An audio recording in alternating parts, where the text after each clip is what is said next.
Welcome. What I want to talk about today is another pattern recognition. And that's one of the things I think is so powerful about AI is its ability to recognize patterns. What we're going to look at specifically today is language. What type of language are you using? And is it supportive and encouraging, or is it undermining you, maybe in ways you're not aware of? Now, we've all heard that the eyes are the window to the soul, right? You look into someone's eyes, you can see, like, are they there? What's going on? But what unlocks that? What unlocks that soul? And what I want to suggest is that it's the words you use. So if the eyes are the window to the soul, words are the keys to unlocking it.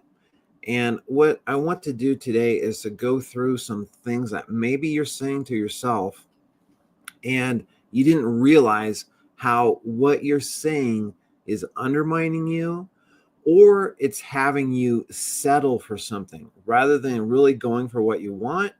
Instead of being up here, you're dropping yourself and you're lowering and you're not even realizing it. So before we do that, though, let's hear a message from Words Alaric. are the seeds of our destiny. Every time you choose language that's uncertain, hesitant, or apologetic, you plant seeds of doubt that take root in your mind and eventually in your actions. But when you choose words of growth, confidence, and commitment, like I will or I choose, you plant seeds of certainty that grow into unstoppable momentum. It's not just about what you say, it's about who you become every time you say it. Choose wisely. Speak the language of the person you're becoming, not the person you're trying to leave behind. So, a thought for you to ask is, has your language changed over time? Are there words and phrases that you used to say that you no longer do? And have you swapped them out and substitute them for ones that are more empowering, ones that are helping you move forward? Now, I've got a couple slides and I want to show you, and we'll go through this. So, if you look at this on the column on the left, it's the language of settling. So, that's the words that you hopefully aren't saying, but these are real common ones that you might be using. In the middle, it's the words of language that has growth and confidence. So this is what you really want in the middle. And then on the right, it's showing you, what does that signal tell you? What's the message that you're sending to yourself? So if we look at the first one on the language of settling, it's I might. So I might do this versus I will do this. So just feel that into your own body. And if you were to say, I might do this or I will do this, do you have a different feeling there? And one is going to be a commitment, right? I will do this versus I might. There's some hesitation, there's some holding back. I'm not sure. The next one is maybe, maybe I can do that. Hopefully I can do that. You notice the settling there, the hesitation. And then the one you would prefer to use is I choose to. So you have passive hope versus intentional action. I choose to do this, or maybe we can do that. Hopefully that would work out. Big difference. The third one, I'll try. Now, I want to stop this for a second here and say, like, one thing I do is I'll ask students or I'll ask people, like, I have a pen right here. And let's say this pen was sitting on a table, and I'll ask them to try to pick this up. You know, I might even be a little dramatic. I'll be like, I'm trying, you know. And like Yoda said, you pick the pen up or you don't pick it up. And trying a lot of times is just an easy excuse or an easy way for us to say, well, you know, I'm doing something. At least I'm trying, right? So think about this pen. And if it was on the table, would you try to pick it up or not? And I'm arguing that you're either going to pick it up or you're not going to pick it up. And trying is just a fancy way of saying that I'm giving myself an out, basically. I'm giving myself an out. So I'll try, and then the middle column here is I'm committed to. So notice the difference there. Like, well, I'll try to make this relationship work, or I'm committed to this relationship. I'll try to help you out and get this work done, or I'm committed to your success and let's get this done. So one of them is attempting. You have this feeling of striving, attempting, kind of the hope again, and the other one is owning. The next one is I'm not good enough, and that comes out in so many ways. I'm not good enough versus I am enough and I'm growing. So when you say I'm not good enough, that has lower self-worth. And are you really accepting yourself, or are you not accepting yourself? And do you see yourself making progress? The next one is I worry that. Okay.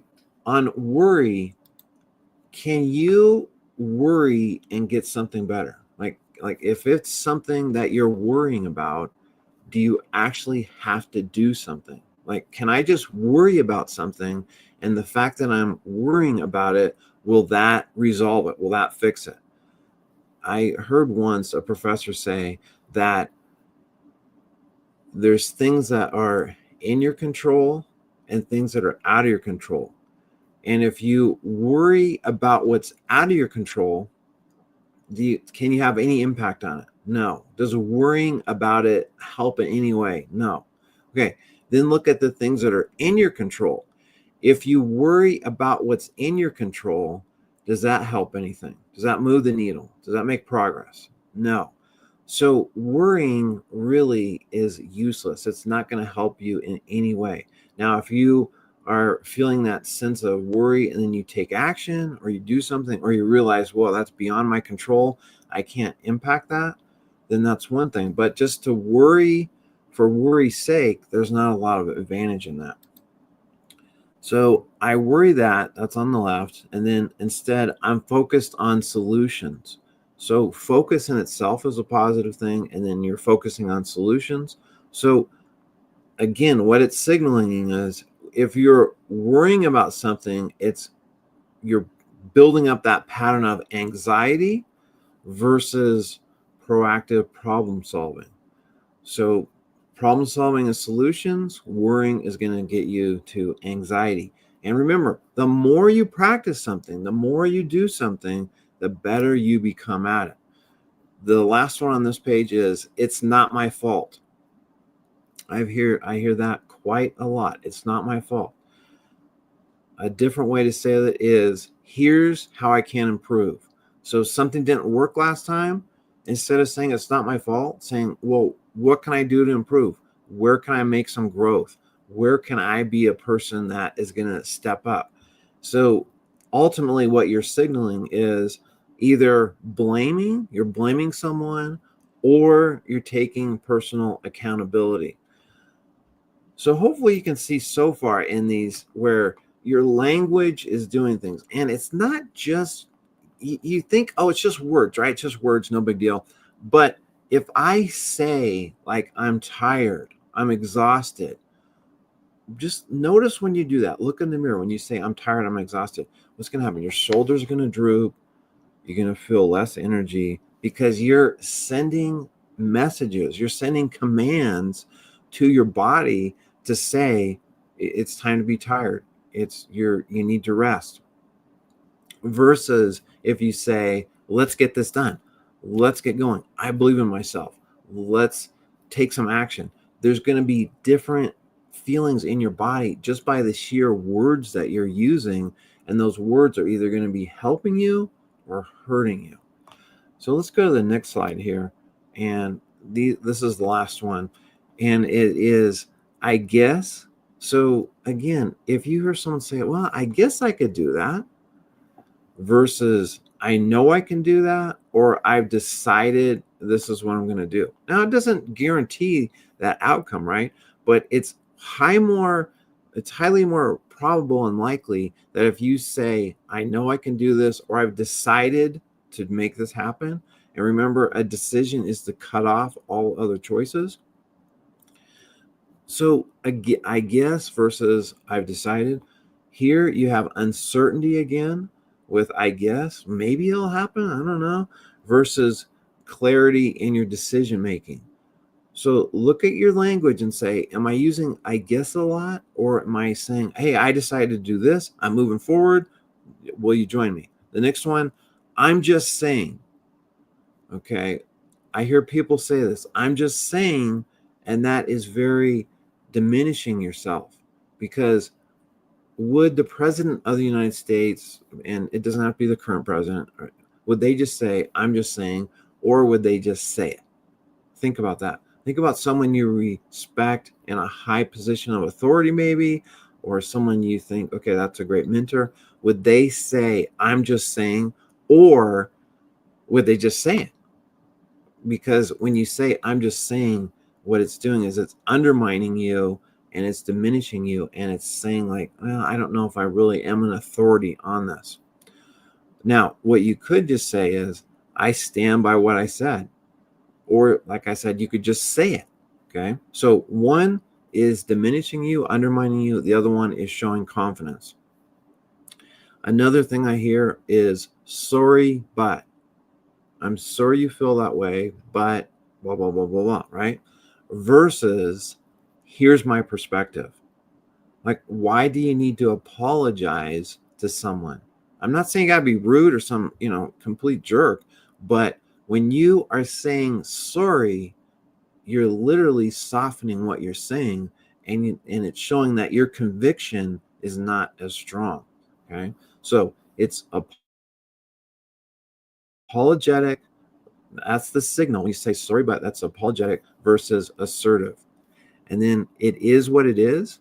Just kind of like, well, that's your fate, right? Or I will find a way. So notice the difference, the feeling there. It is what it is versus I will find a way. Now you have resignation, right? It's just I can't do anything about it. It's kind of hopeless, right?